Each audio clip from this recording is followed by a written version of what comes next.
कंधमाल जिला नुआगाँ block गांद्रीघिया panchayat डामिकिया grammar ए हेउछि विकल चित्र। इच्छा थिले उपाय निश्चय मिलिब। मनिषर साहस एवं धैर्य आगकु नै जाय। आज भी उपांत अंचल मानकरे लागी रहिछि मौलिक समस्या। एसबु वर्षा दिन आसिले जना पड़े। कोठी तो पानी समस्या तो आउ कोठी रास्ता समस्या, आउ कोठी भरा नईरे जीवन को बाजी लगाई यातायात करुछंती लोके। एभली विभिन्न समस्या देखि गति करुछंती लोके। सेही भली जने व्यक्ति पवित्र मोहन प्रधान जे कि आज चर्चार विषय पलटिछंती। निज गाँ डामकिया ठारू माजुकारी साहिकु रास्ता नथिबारु दीर्घ दिन धरी नाळ पार होई कादुओ पचपच रास्तारे यातायात करुथिले।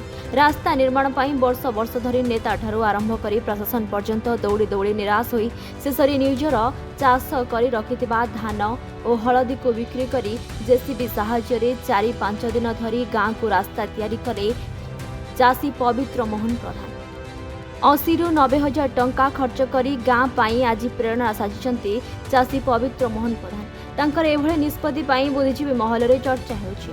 एपटे सरकार कोटी कोटी टंकार योजना उपरे योजना करुछंती किंतु उपांत अचल पाई ताहा सात सपना। तेहे प्रशासन किभଳି पदक्षेप नेउछि ताहा देखिबाकू बाकी रहिला। मो ना लक्षण प्रधान ग्राम डामिकिया ग्राम आउ से रास्ता माजुकारी रास्ता करे केते सरकार को ये दाबी कले भी सरकार मंजूरी कले नहीं कि करी देले नहीं। आम पिला निजे हलदी बिकी दान बिकी करिछि। एबे टिके आमे सरकार टिके सहायता कले पिला को सुविधा होइंता। निकेश्वर प्रधान ग्राम डामिकिया केते सरकार को ये अनुमति कलु से माने सुनले नहीं। आम पिला सी पाके निज अर्जित धन रे रास्ता करिछि जे से पानी करी एतिके हूँ पवित्र मोहन प्रधान नुआगाँ ब्लॉक अंतर्गत गांद्रीघिया पंचायत डामिकिया 3 नंबर वार्ड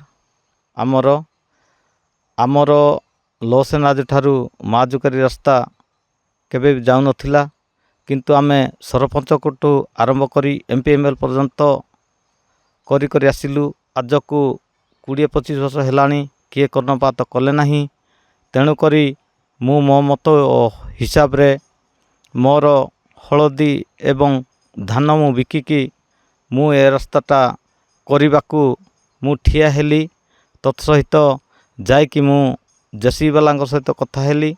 से घंटा को माटी रास्ता हेले मु 1250 नेबी किंतु पत्थर पड़े मु 1500 नेबी कहले तार प्रतिशत दे कि मु आनली। तेणु करी से पत्थर जगाटा तेणु कर से 1500 हिसाब पर से आज को गत 9 तारीख ठारू आरंभ करी 14/7/2026 सरेले। तेणुकरी तार मीटर अनुसार से 36 घंटा देखाइली 1500 हिसाब पर मु करिकी ताकू मु दे देछि। सारे मु जाइकी आमर मैडम वीडियो थिले आज्ञा मु लसेनाजु ठारू माजुकारी रास्ता हेउनी कहली।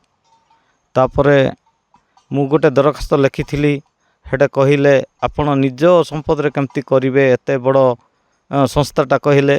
तेणु गोटे थांतु कहले एनआरजी रे आ गोटे रखीदेले किंतु आमर जी कि गांद्रीघिया पंचायत जे अछंती से माने मानिले नहीं। आसिकी नाई पत्थर पड़ची अंक पड़ची ढंक पड़ची कहले। तेणु करी आमर बहुत असुविधा थिला। ए पट को से पट आमे जाई पारु नथिलु। तेणु कर सेठा मु मो ये स्वजित संपत रे मु करिकी तांको सबु ये कर देछि। कंधमाल भवानी शंकर जनांक रिपोर्ट निरपेक्ष।